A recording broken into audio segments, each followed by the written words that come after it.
Your opponent's nerves give you a sliver of confidence. The tension in the room is taut as wire. Your turn, you say. The man hesitates. He clenches the die in his fist, raises his arm, but holds there without throwing. The crowd presses him. Roll! He stays frozen. Then, with a desperate jolt, he lurches from his chair and tries to punch through the crowd to escape.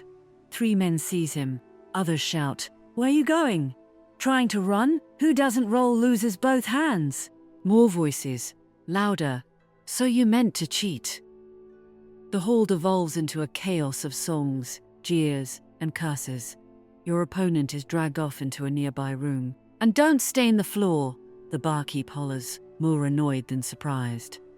But you pay them no mind. You have other things to think about. You've won, and you're already savoring your prize. Your woman comes toward you. "You've won," she says. "I'll be yours, at least for tonight." Mischief plays in her face.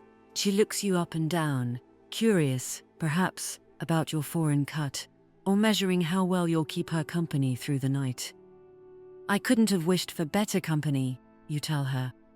She looks at you without speaking, but her eyes say she's heard such words too many times, and she expects more than that.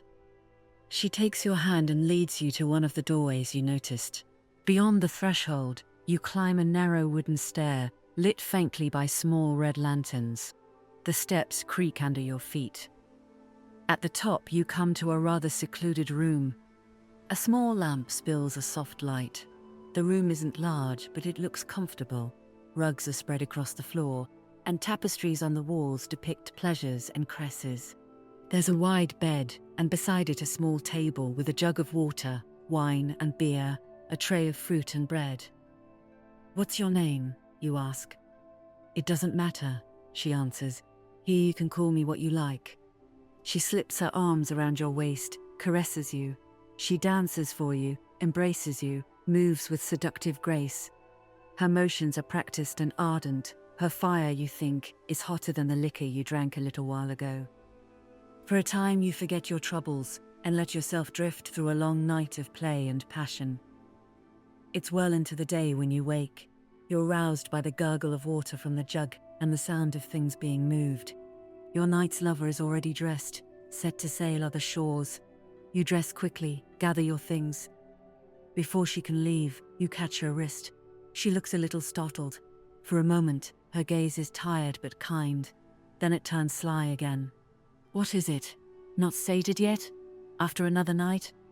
"I'd be delighted," you say, "but every man has his limits."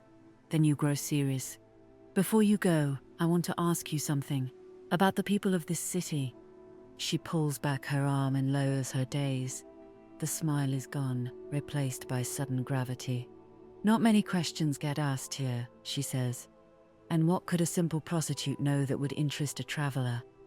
You draw from your satchel the smooth stone pendant you found after the attack.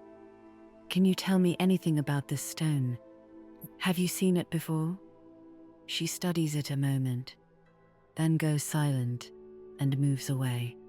She fusses with objects, pretending to be busy. "I know nothing," she murmurs. "Looks like a trinket like any other. And even if I did..." She falls quiet. "You'd better go. The room has to be ready for evening." "Please, you insist. Many people could be in danger. This is the only clue I have. If you know anything, even something small, tell me. I swear I won't breathe a word. This stays between us." Still turned away, she hesitates, as if weighing it. Then she turns and comes toward you slowly. Something in her movement sets you on edge. An instant later you see why. She draws a small dagger from her dress and, without a word, lunges. You parry fast, trap her wrist. The blade drops to the rug with a thud. She thrashes furious, but little by little the fury thins into sorrow that finally collapses into despair. "Please," she sobs, eyes bright. "You can't ask those questions. Here, anyone who asks ends badly. And now I'll end badly too. Let me go." Before you can answer, You hear heavy footsteps pounding in the corridor. Someone not far away heard the commotion, perhaps a guard in the next room, posted to keep watch. Quickly, you kick the dagger under the bed and slip the pendant into your satchel where no one can see it. The door bangs open. Two sturdy, well-armed men scull into the room with an inquisitor's air. One addresses the woman sharply. "What's going on?" Before she can speak, you speak first, your tone deliberately heated, like a man in an argument. "What kind of women do you keep here in GrimStone?" you exclaim, addressing the men directly. "Fine in bed, I'll grant you, but as for obedience, they leave plenty to be desired. They don't clean, they don't tidy up, and they burst into tears over a simple slap." You add, "For good measure, she'd deserve 10. The men trade a look, mutter together. You hope the actors convince them. "Is this man bothering you?" one finally asks the woman. She doesn't raise her eyes. She holds her hands tight to her chest. Slowly, in a trembling voice, she whispers, "Yes." Their attention swings back to you. "Sir," says the older one, "here, the women, outside the bed, are not your servants. If you need a maid, find one elsewhere." They take you by the arm and show you out. The woman looks at you. She doesn't understand everything, and she doesn't dare speak, but in her eyes you see a mix of surprise and gratitude. Without ceremony, you're hustled out a side door into a half-deserted alley. With you, only 2 empty barrels and an old man smoking a pipe on a bucket, watching you with bored eyes. You're back, essentially, at square one. The one clue you pried loose with effort has led nowhere. Your search is a needle returned to the haystack. You're about to set off, trying to decide how to spend what remains of the day, when a voice calls behind you. Wait. For a moment you don't place it, then you recognize her, the woman from the night. She turns to the old man. "Off with you," she says. "There's nothing more to see today, you lecherous relic."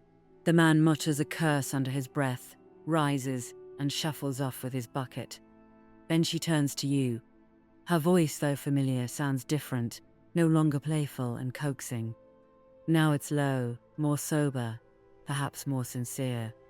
"I can't be seen here with you," she says, glancing around. "I can give you one piece of information. The great bazaar on the main road, the one that spans entire districts, closes at sunset." Her voice drops to a whisper. "But after sunset, there's another market, more secret. There you can find many things not seen elsewhere, perhaps even information. Perhaps what you're looking for is there." Before you leave, you make one last appeal. "Come with me," you say. The question leaps out, and even as you ask it, you know the life you could offer, ceaseless danger, and an uncertain future, would be no better than the one she already has. She says nothing, only shakes her head. Her gaze is not the same as the night before. The mischief has faded. The game is gone. What remains is a fragile gravity, shaded with sadness, a look she hides from her usual clients, and perhaps from the world. You understand she'd like to tell you many things, but cannot. Without wasting another moment, you prepare to go. "Wait, one last thing," she adds. She leans close and whispers her name in your ear. It is a delicate name, honest, belonging to faraway countries. You walk away. In your mind return the night's passions, her dances, her little games. And in the end, her name, a secret you will carry always and never reveal to anyone.